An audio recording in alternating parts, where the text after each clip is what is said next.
Ladies and gentlemen, good day and welcome to CDSL Q2FY26 earnings conference call hosted by HDFC Securities. As a reminder, all participant lines will be in the listen-only mode, and there will be an opportunity for you to ask questions after the presentation concludes. Should you need assistance during the conference call, please signal an operator by pressing star then zero on your touchtone phone. Please note that this conference is being recorded. Ladies and gentlemen, please note that CDSL does not provide specific revenue or earning guidance. Anything said on this call which reflects CDSL's outlook for the future or which could be constituted as forward-looking statement must be reviewed in conjunction with the risks that the company faces. I now hand the conference over to Mr. Amit Chandra from HDFC Securities. Thank you, and over to you, Mr. Chandra. Thank you, operator. Good afternoon, everyone. On behalf of HDFC Securities, we welcome you all to the CDSL Q2 FY26 earnings call. Today, we have with us the management team of CDSL, represented by Mr. Nehal Vora, MD and CEO, Mr. Girish Amesara, Chief Financial Officer, and other senior leaders from the management team. We will start with a brief overview of the quarter by Mr. Nehal Vora, and then we will open up the floor for the question and answer session. Thank you, and over to you, Nehal, sir. So first of all, thank you so much, Amit. Very good afternoon and welcome everyone. I hope each one of you and your loved ones are safe and healthy. Thank you for joining us today to discuss CDSL's financial results for the second quarter and half year ending September 30th, 2025. We posted a detailed investor presentation on our website for your reference. I'm joined by the CDSL Group's leadership team. Let me start with the industry highlights and then take you through some of the key aspects of our performance. The combined average daily turnover at BSE and NSE for the Q2 ended FY20 was around 1 lakh crore rupees. It is about 18% less than the September 2024 quarter as per the SEBI bulletin. I am also glad to report that we crossed 20 crore demat accounts as an industry. CDSL saw more than 65 plus lakh accounts open in the quarter, bringing CDSL's total number of demat accounts to 16.5 crore, maintaining our 80% market share. This quarter also marked the launch of the nomination phase 2, a feature designed to simplify and strengthen the nomination process for our investors. This enhancement is part of our ongoing access. We believe that enabling investors to secure their holdings with clarity and convenience is a small but meaningful step towards long-term financial empowerment. Secondly, is the investor education continues to be the cornerstone of our mission. In collaboration with SEBI and other market infrastructure institutions, we actively participated in the World Investor Week, a global initiative to promote financial literacy and responsible investing. Under SEBI's guidance, we also launched the SEBI versus Scam campaign, which aimed at raising awareness about fraud prevention and to empower investors to make informed decisions. These efforts are aligned with our belief that an informed investor is a protected investor. I am glad to share that in Q2 of FY26, we have reported a total income of 290 crores and a net profit of 128 crores. The CFO, Girish Amesara, will take you through the detailed numbers shortly. As we reflect on the quarter, our focus remains on building infrastructure that is not only scalable and secure, but also inclusive and investor first. We are prioritizing our #Atmanirbhar investor focused approach while striving for innovation resulting in consistent and sustained financial and business performance. I would like to reaffirm that CDSL's focus remains on enhancing the capital market ecosystem by enhancing efficiency, trust, and transparency. The market, with its ebbs and flows, continues to support the Indian economy, and we owe all the progress to a strong ecosystem who put their constant faith in us. My appreciation and gratitude to our stakeholders, all basically the SEBI, RBI, and all the other regulators, the depository participants, investors, issuers, and other market participants, the shareholders, and last but not the least, the employees. Thank you, and over to you, Girish. Thank you, Nehal. Good afternoon to all of you. Speaking on consolidated quarterly performance, the total income for the quarter ended September 2025 is at 341 crores as against 359 crores for the corresponding quarter of the previous year. The net profit for the quarter ended September is at 140 crores as against 162 crores for the corresponding quarter of the previous year. On a half-yearly performance on a consolidated basis, the total income for the 6 months ended September 2025 is at 637 crore as against 645 crore for the corresponding 6 months. The net profit for the 6 months is at 242 crore as against 296 crores for the corresponding 6 months. Speaking on standalone half-yearly performance, the total income for the 6 months ended September 2025 is at 602 crore as against 542 crores for the corresponding 6 months.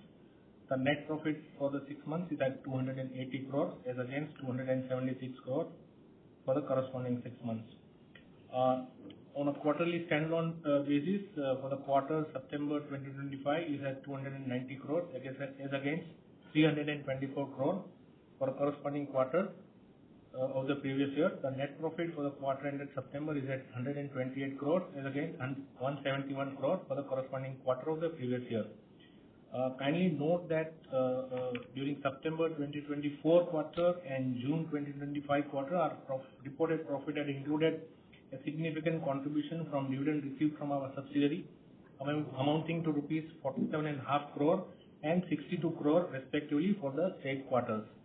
The dividend has positively impacted our total profits for the quarter. In comparison, the profit reported for September 2025 quarter has entirely been generated from our core operations and other regular business activity. With this, I will request Sunil to take us through CVL numbers. Thank you. Over to you, Sunil. Good afternoon, everyone. So far as CVL's results are concerned for the half year ended FY26 versus half year ended FY25, CVL had a total income of 92.84 crores against 144.01 crores. The total expenditure was 57 crores as against 55.97 crores. PBT was 36 crores versus 88 crores for the previous half year, and the profit after tax was 27 crores versus 66 crores as compared to the previous year. With this, I hand over the floor for questions and answers. Thank you. We will now begin the question and answer session. Anyone who wishes to ask a question may press star and one on your touchtone telephone. If you wish to remove yourself from the question queue, you may press star and two. Participants are requested to use handsets while asking a question. Ladies and gentlemen, we will wait for a moment while the question queue assembles.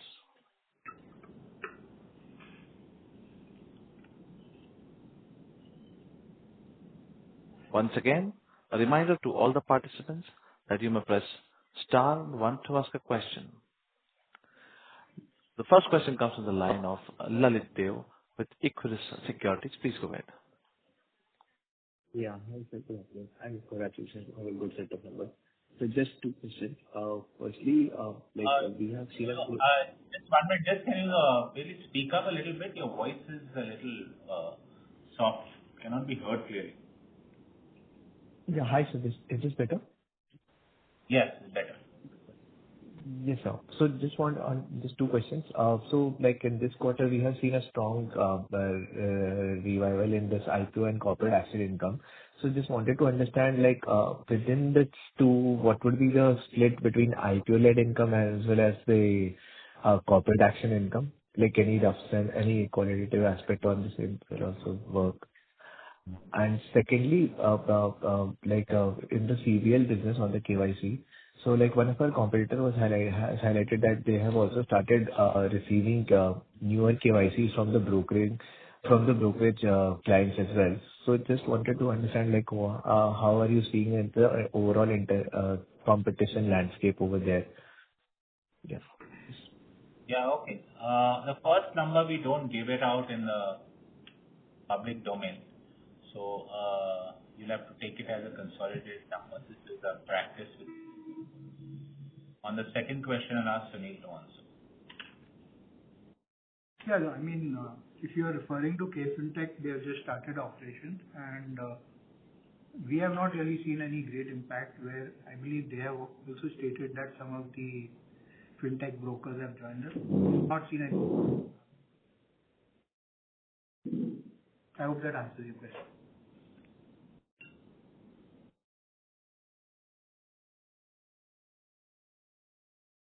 Mr. Dev, are you done with the question?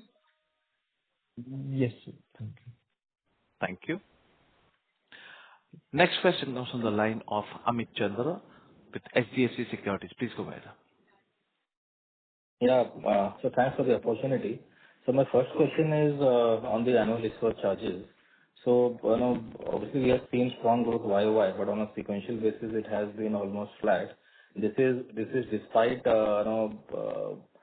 sequential strong growth in terms of the number of issuers and the ISINs that we have, and we have also added a lot of around 1,400 unlisted companies as well. So,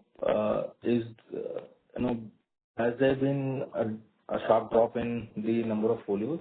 And if you can also break up in terms of the listed and unlisted revenue for the annual issuer charges. So that would be first. And second,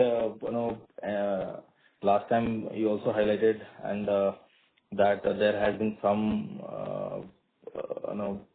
chances in terms of taking a hike in terms of the annual issuer charges, wherein it is required to fund the technology cost, because technology cost has been rising and there is still a lot of areas where the MIS has to invest. So is it a consideration in terms of an area where the regulator can pick it up and allow the annual issuer charges to go up?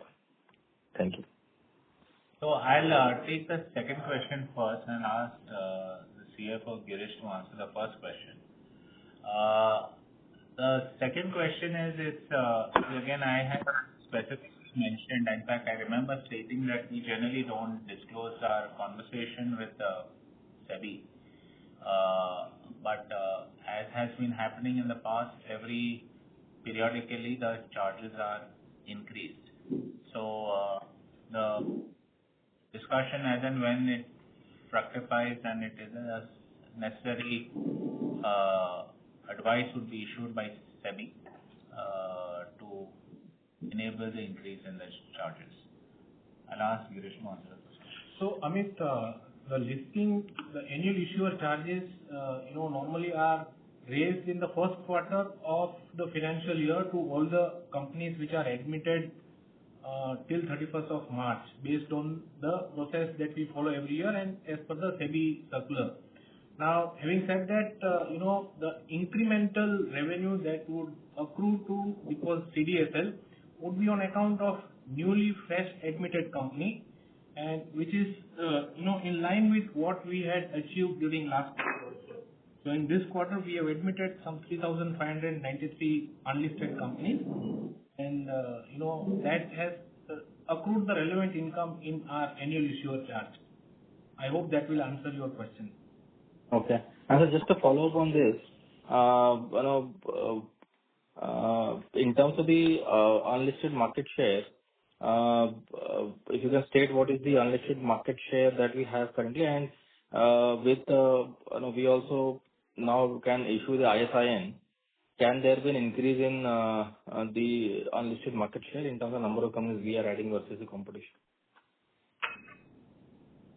So the market share in unlisted is about 30 to 32%. The ISIN system is under testing between the two depositories. As soon as it is made live, we are hopeful that then there will be a level playing field across both depositories. So we'll have to wait and watch. Okay. And sir, like my last question is on the technology and the employee cost. Obviously, it has been growing up every quarter, and in this quarter, the trend has been this like similar to what we have seen earlier. So any kind of I know you don't give the forward-looking numbers, but in terms of the technology cost, whether the similar pace of growth will continue, or we can see some normalization, because it has been, I think the third or fourth year where we are seeing very high kind of a growth in the technology cost. So is there any point where we can assume that most of the investments are behind, or still a lot of things are like pending from our end? So I think, really, Amit has said this multiple times. We are constantly in an endeavor that human resource and technology are the two core inputs or reasons for our business. And creating the value proposition on both sides is very, very critical. So we have been embarking on a journey to ensure that our technology sophistication and our technology advancement could reach a state which ensures that it creates that value propositions for all the new players which are coming in. The recent survey report that SEBI has published on the investors shows that there is a significant upside which is possible of people wanting to enter the securities market. And therefore, it is but natural that CDSL would embark on a journey to ensure more proactive technology investments, because technology takes time to be built, tested, and then rolled out. Besides that, there are a number of regulatory initiatives and newer initiatives in terms of new circulars and products which are getting rolled out. So all this will require necessary investments to be made into technology, and that has been our core driver, both the human resource and the technology. So basically the environment is very, very vibrant and changing, and CDSL has to keep in sync with that to ensure it continues to create the value proposition for all the stakeholders. Okay, sir. Thank you and all the best. Thank you. Thank you. A reminder to all the participants that you may press star and one to ask a question. Next question comes from the line of Madhukar Ladha with Nuvama Wealth. Please go ahead. Hi, good afternoon, sir, and congratulations on a great set of numbers. So, first, I wanted to understand on the online data charges thing. I think one of the competitors also made a remark which implied that the number of fetches a mutual fund would require to do from a KRA would reduce. I did not really understand the full context and what's happening with this. So I wanted to understand what's the discussion and why, if the fetches would reduce from KRA agencies. So that's my first question. Second, on the annual issuer charges, I wanted to understand the split between one-time charges. So I believe that you do charge a one-time sort of processing fee when you admit unlisted companies. So how much is that, and what is the one-time charges that you have charged in this quarter? And also the listed companies which are getting sort of listed in this year. During this year, we are seeing a lot of listings happening. I wanted to understand in what form. I understand that how the revenue will build up for these companies in FY27, but I want to understand in FY26, how do we build them? So yeah, these would be my two questions. Thanks. So, on the first question, before I ask Sunil to really reply, see, any change will require some kind of a circular from SEBI, and I think it would be most prudent to wait for the SEBI circular to come in before really assessing the impact on whether the fetch will reduce or not reduce, etc. So that would be this has been my experience, that it's best to wait for the SEBI circular before you kind of come to what would be the potential impact. But I'll ask Sunil to kind of add in to that question. See, today also if you see now, the AMCs fetch a particular PAN only once during the lifetime of the investor. So if you are saying they are going to reduce that PAN, you're saying they will not fetch it at all, I don't think that would be possible. Secondly, if you see the RTA circular, the AMCs or the RTAs have to maintain a Chinese wall between the operations between the AMCs which they are handling it. So that effectively means the RTAs cannot share the KYC amongst themselves. So keeping that in mind, okay, unless somebody is violating the guidelines, I do not see in the current environment or with the current guidelines or the regulations that the KYC fetch from the AMCs would reduce further.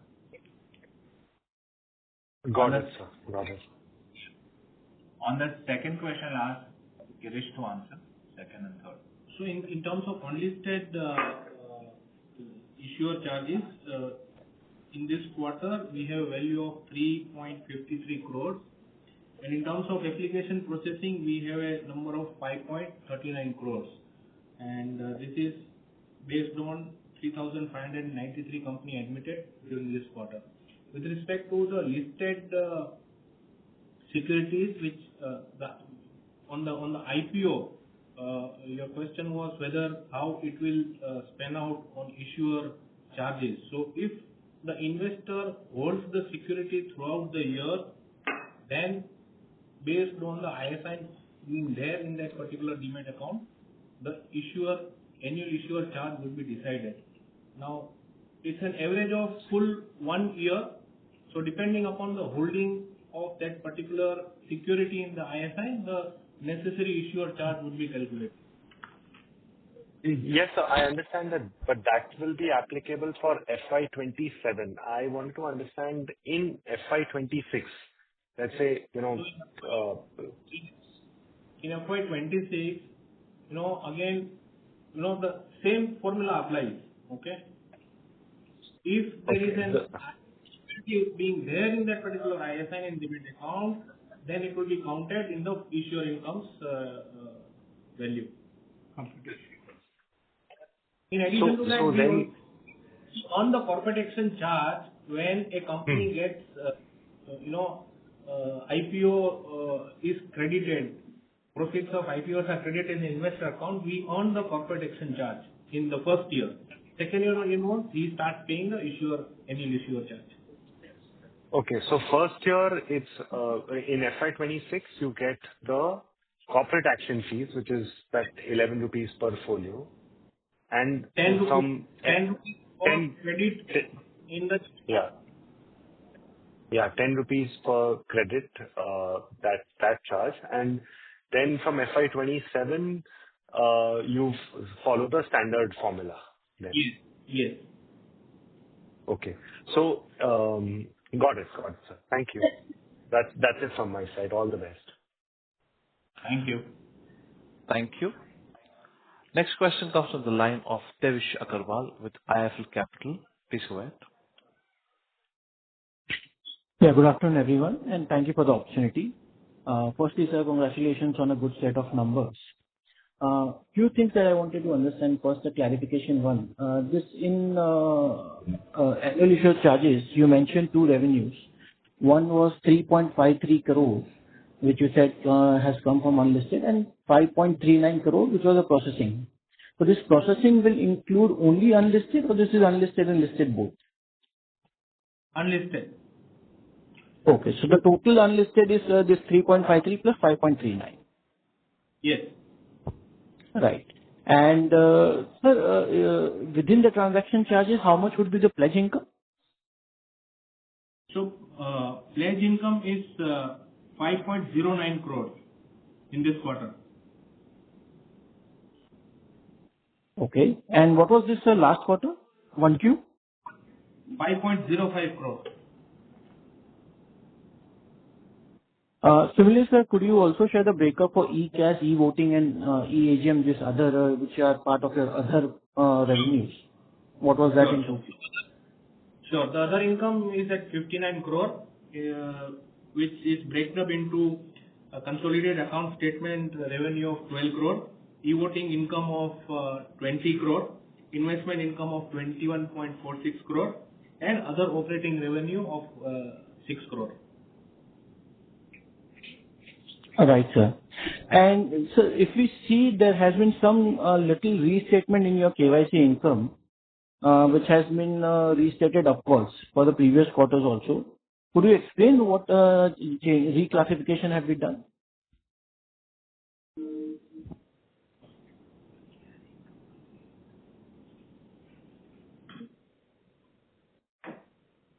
Earlier in our presentation, we were providing the only online data charges from CDSL Ventures Limited. Now we have included other KRA income as well in this category, like KYC income and others. Sorry, sir. Earlier it was in other income category. Yeah. But what was this line item, sir? So basically, in the CDSL Ventures, we handle multiple projects apart from the KRA. So one is the online data charges. The other income pertains to the other projects, what we are doing, like e-voting, e-sign, e-KYC, and all the other products. So now these have been shown under KYC? Yes. So it's an improvement. What we believe is that we should be constantly improving ourselves, and accordingly we have tried to present all KRA related revenue, rather than including other non-significant part in other income. We have started including all KRA related income into one portion. I hope that suffices your question. Sure, sir. That explains. And so one last question. If you see a market share on incremental demat account addition, right? It has been coming down for the last 2-3 quarters. If you see, it peaked somewhere around 3Q FY25, when we had 93% market share. And this number in this quarter has come down to 82%.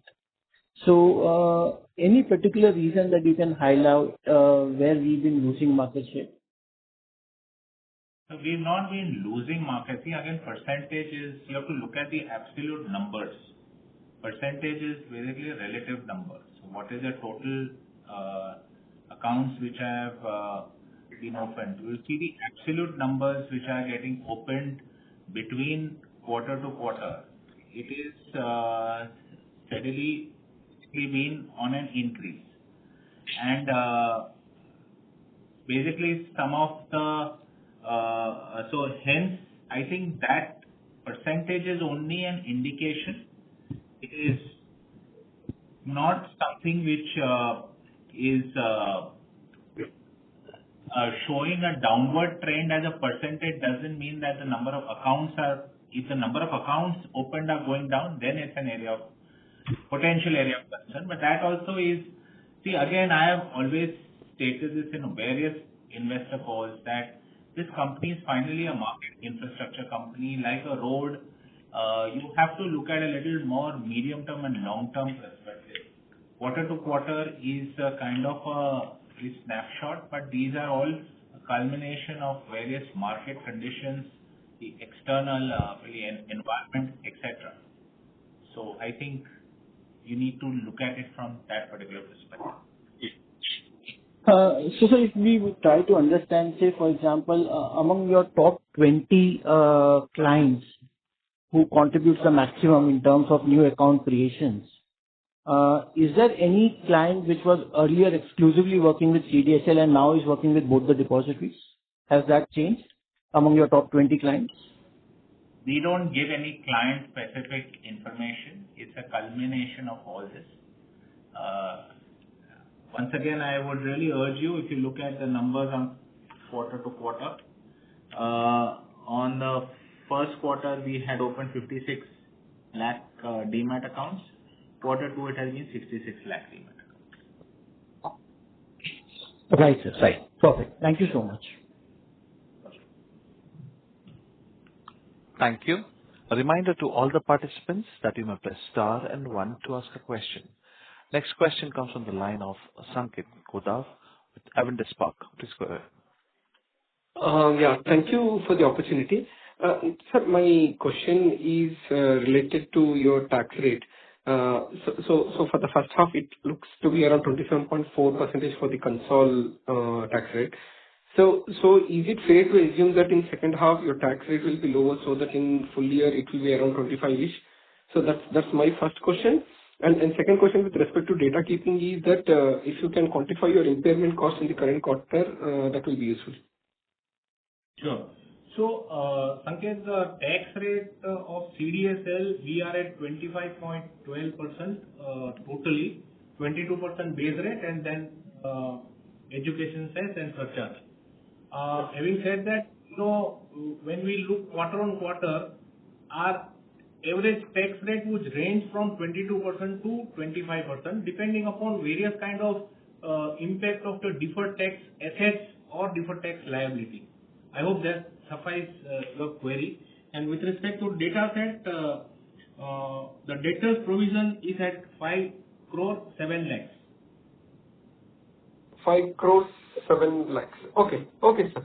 And the second question is that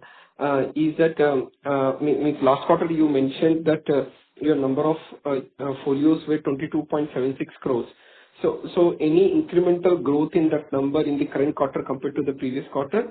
And the another thing we just want to understand is on insurance repository. See, last year, given in the annual report, insurance repository revenue looks to be around 8 crores for the full year. And last year, many insurance companies probably started opening demat accounts or insurance repository accounts. So still there is not a meaningful growth. So just wanted to understand revenue growth outlook and how basically how do you want to scale this business? What kind of market share you think, and what kind of ties you have made so that we can see a decent trajectory in the insurance repository part. So Sanket, on the folio count that we had provided in the first quarter, it was 33.26 lakhs.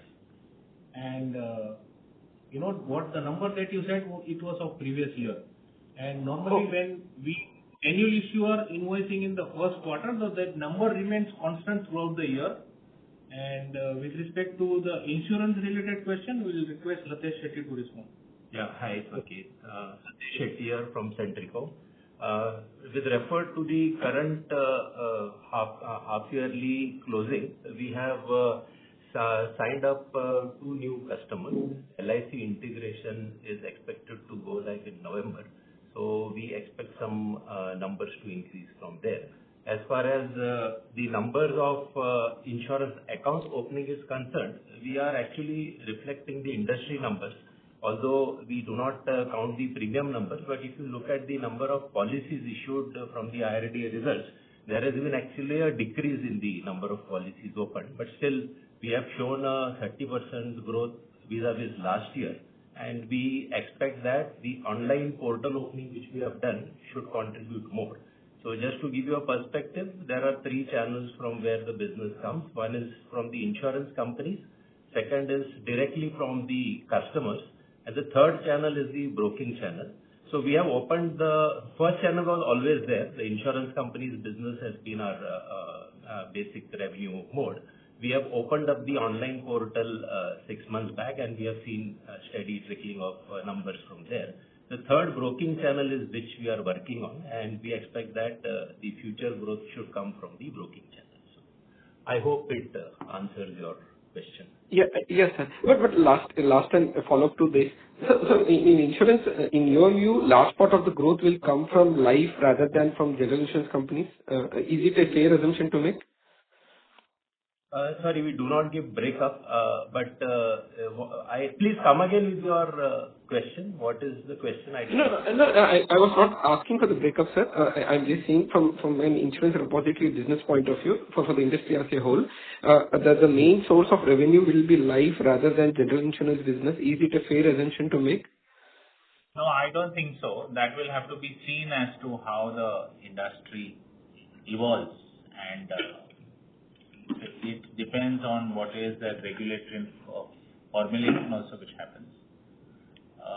Again, drawing same analogy that on the road we prepare roads. Now, whether there are scooters or trucks or cars, that is really irrespective.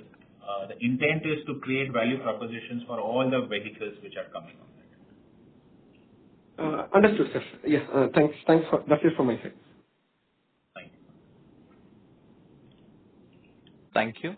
Next question comes from the line of Rohan Narkar with Helios Capital. Please go ahead. Great. Thanks for taking my question. So if I just look at the revenue booked under online data charges, traditionally this has tracked the number of new demat accounts.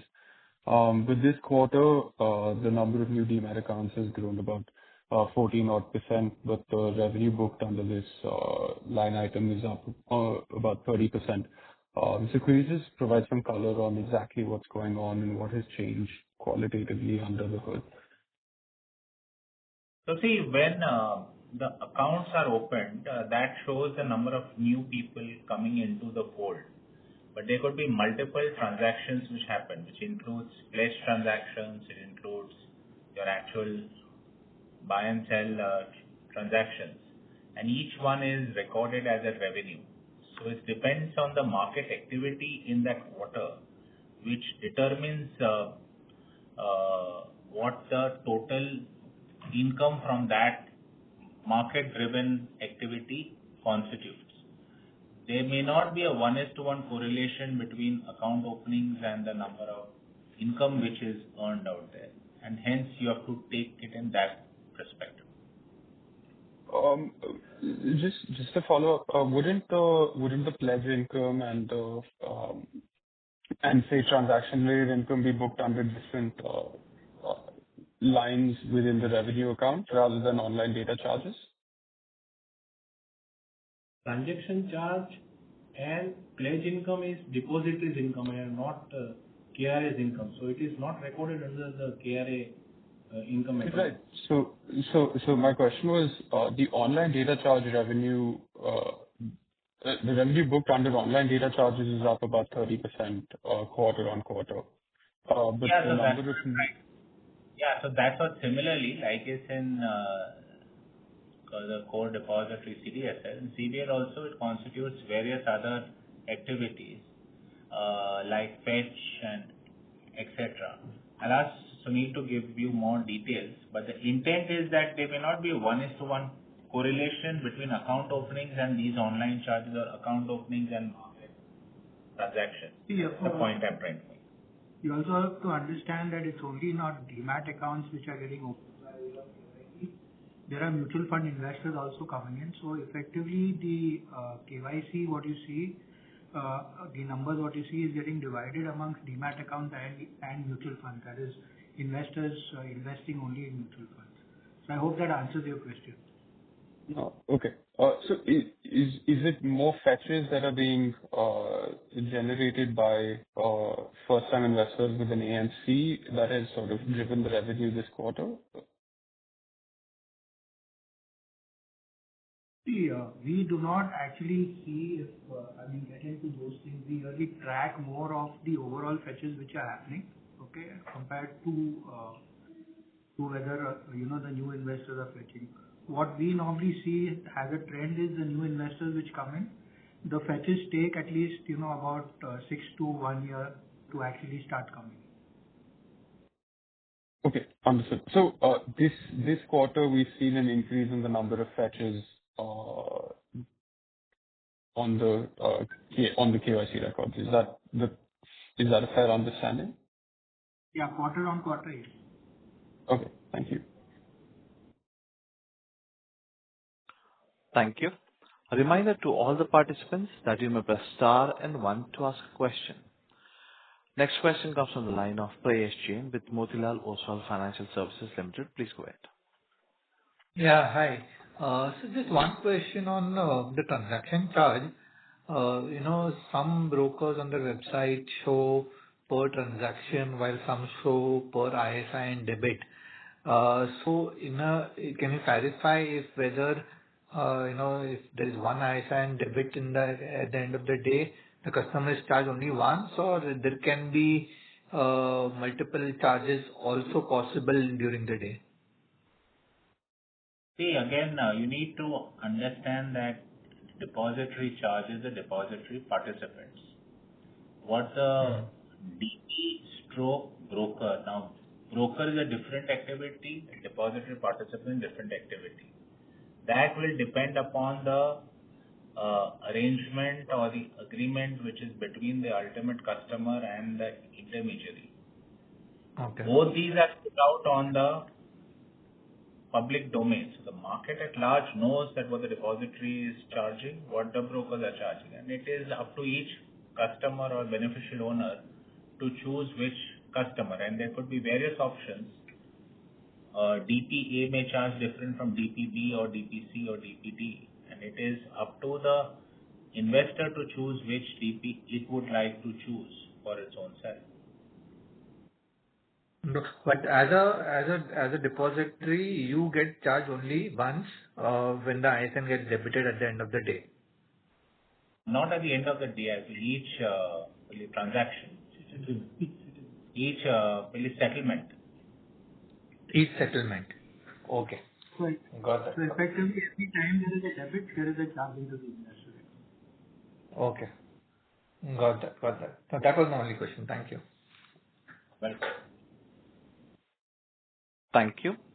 Ladies and gentlemen, as there are no further questions, we have reached the end of question and answer session. I would now like to hand the conference over to Nehal Vora for closing comments. So I would just like to thank all the questions which have been asked. I wish you all a safe and secure journey. Thank you once again, and see you at the end of the third quarter for the investment. Thank you. Thank you. On behalf of HDFC Securities, that concludes this conference. Thank you for joining us. You may now disconnect your lines.